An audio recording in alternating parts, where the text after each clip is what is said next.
Hey guys, Station X here, and with the Nintendo Switch OLED coming out fairly soon, just one more week until we get it, I figured we'd do another mini console unboxing, this time being the Super Nintendo.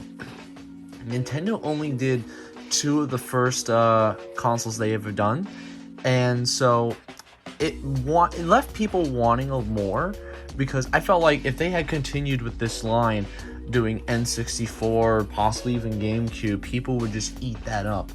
But I mean, when this did come out, the Nintendo Switch was also around that same time, so I felt like they thought that kind of thing would live on through their online service. They probably were planning this kind of thing when the Switch came out. Switch originally had free online, and then when they went to a paid model, they allowed you to play NES games at the beginning, and then eventually Super Nintendo games.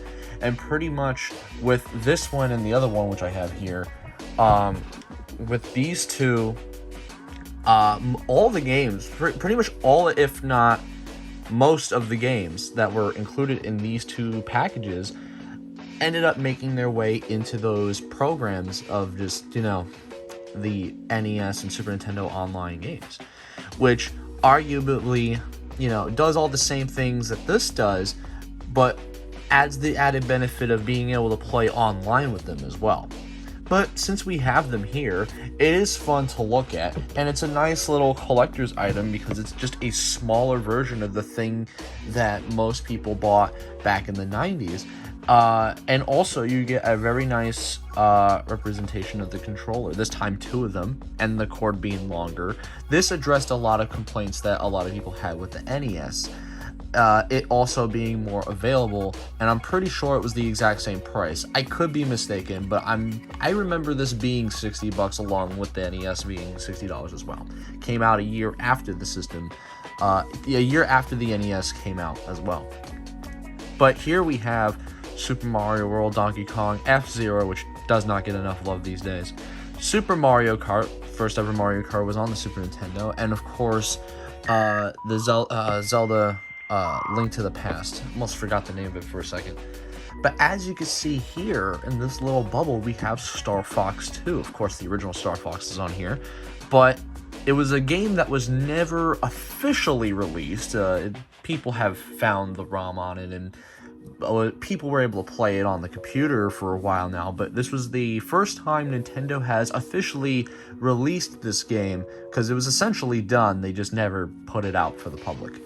I guess they just didn't think it would do well, but as far as I know, people like it. I've played it, it's pretty neat. It pretty much has the same feel as the original, so I mean, like, if you like the first one, this is just more of that. But it was nice to have like an official capacity one, instead of it being like just online on the internet, almost like being a hack or something. This is also not the last time you see this as well. Again, with the Super Nintendo Online, you do get Star Fox 2 along with it. The other games are featured on the back here as well. Getting Super Metroid, Kirby, Final Fantasy 3, which is a big one, Mario RPG, Contra 3, Mega Man X, Secret of Mana, and just more. There's Super Punch-Out, Street Fighter.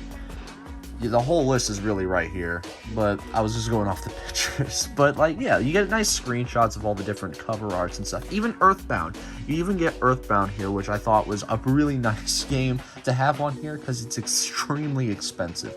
Even like loose, like not with the box or anything, it's still a pretty penny. But you also get some information on here. Just pretty much the same deal as you got for the NES, even with the logo there, the classics.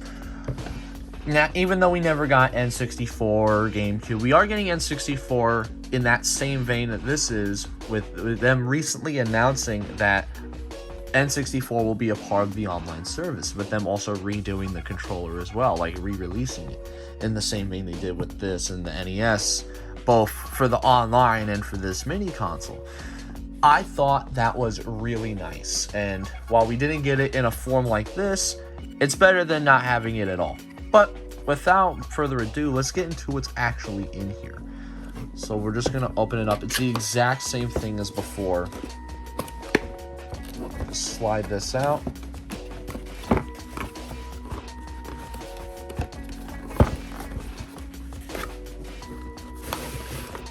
And then there you go. There they are. You get the same charging cable, like the power cable. Well, there's no cable actually. I don't think it comes with a power cable. It's the power brick. You get two of the Super Nintendo controllers. I don't have the real one on me at the moment. It's somewhere in the room, but I just can't find it. But these, trust me when I say that these feel identical, if not also just looking identical to it. I mean, the old one that I have does not look as nice as this, considering it's from the 90s. It's pretty old, and it's started to yellow, whereas this is this nice, freshly made controller. It even has, I feel like, a different texture compared to the other one. And so, of course, also the buttons feel a lot more clicky than older Super Nintendo controllers. I tend to find that old Super Nintendo controllers just kind of not push as well. Like, at least it's just me. I don't know if it's the same problem other people run into, but I just find that the older the Super Nintendo controller is, the like heavier the use of it, the more it is just the buttons don't push down. Like this, you could feel it pushing down like all the way. And of course, you got that nice, beautiful D-pad. A lot of people would say that 2D side-scrolling games really were like the best it ever looked on the Nintendo systems and the best they ever played on the Nintendo systems. I think they were hitting home run after home run with these things. And so, and they just, the sprite work was very pretty on these things as well. Of course, Donkey Kong Country being a very revolutionary one, kind of giving us our first taste into 3D, same thing with Star Fox, kind of just emulating that sort of idea. F-Zero being a really fun racing game, but like I said, does not get enough love these days, man. I just would love to see a new one. But he also uses the exact same deal as the NES. These unique connectors. I don't know what the official name is. They're the same ends that the Nintendo Wii nunchucks use. So I just call them like the nunchuck plugs. So I know that's not their official name, but what's nice is that they're a lot longer, and they are like you get two of them. So which is a big bump up from the NES, because the NES one only came with one, and that cord was teeny tiny. You had to get extenders for it, otherwise it was not gonna leave too far away from the console. And of course, you get a similar sized scale to the NES. So the Super Nintendo, of course, is a lot smaller. None of these push down. You get the power button that works the exact same, and the reset that works the exact same, just not as springy. Now you're probably wondering, well, how I plug these controllers in? Like, clearly that's not what the ports look like. Well, you just open that flap down, and then here you go. I thought that was really nice, because it's like, I thought it would have looked weird seeing the nunchucks like that. You could kind of get away with it with the NES, because the NES kind of had like a almost rectangular shape, very loosely resembling the nunchuck, so you could kind of get away with that. Here you really couldn't, with the way these are shaped and stuff. Plus, I felt like it would have taken up a lot more space, so having it hidden away without ruining the aesthetic, if you just wanted this on your shelf, is really nice. And of course, the light works the same thing as the NES.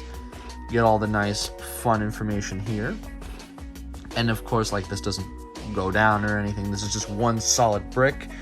But I just love that little opening that you get there. Now, like, this thing only had, I believe, 21 games on here compared to NES's 30, which is a shame. I would have loved to have seen more games on this thing. More games that were fan favorites that are hard to get, because the Super Nintendo games, quite a few of them are very expensive. We did get one with Earthbound, but honestly, my favorites on here, of course, the Mario, Zelda, Final Fantasy 3 was a nice one, F-Zero and Star Fox, Yoshi's Island, which was a really nice one as well, and I also just really like that they put Star Fox 2 on here. He's in a just really nice capacity. This actually doesn't come in the box right away. Like, you have to unlock it, which I think is nice. I'm pretty sure you just have to get past the first level of Star Fox to unlock Star Fox 2. So it's actually hidden away. You can't just play it right out of the box, which I thought was also kind of very neat. If they had continued this concept a little bit more with, say, the N64, if they had done that, that would have been really nice. Imagine not only, like, maybe getting games that we probably never got due to whatever specific reason, or just having games that were hidden away that, you know, they were able to get on here, like these ones, but just you have to do certain things to unlock it. Would it be annoying? Maybe, to some people, but I thought it would be really nice, just because it just gives you some extra incentive on playing these games. Because a lot of the times I do find that when I first bought this, I thought it was nice, it was cute because it was just tiny, it fits in your hand, it's very light, it's a nice thing to put on your desk like the NES. And I bought these both at the exact same time because they did do a restock of these. But what ended up happening with this is just, it's one of those things that's a novelty. I find that I plug it in just to show friends and go, ooh and ah, look at how cool this thing is, and then I just find myself never really playing them, or just opting to use the original cartridges like I have here on the back. This is, I mean, it's nice to, like, have some portable Super Nintendo games, bringing it with you and that sort of thing right there. But as far as, like, the average person who just, you know, wants to play games and whatever, some people might not see this as like oh, I must have this. It's really meant for hardcore Nintendo fans who appreciate the games that were on here and want, like, a snapshot of history of the time that this console was released. And of course, because these two were super popular, the Super Nintendo and the NES, other companies try to replicate that with their own kind of half-assed version of it. And so I think that them ending with Super Nintendo and Super Nintendo and NES was the right move. While we would have loved to have N64 and GameCube, you know, I felt like it would have been a lot harder to get games that we really wanted on those systems. That, and they probably would have made mistakes, or had a much greater chance of making mistakes that other companies did, Sony, with their miniature console, which hopefully I will get to at some point. But for now, I mean, this right here, if you're a really big Nintendo fan, you can find one for a decent price. I would recommend getting this. Otherwise, it's just something that's nice to sit on your shelf, really. But that will be it. My name is Station X, and I hope you have a wonderful day.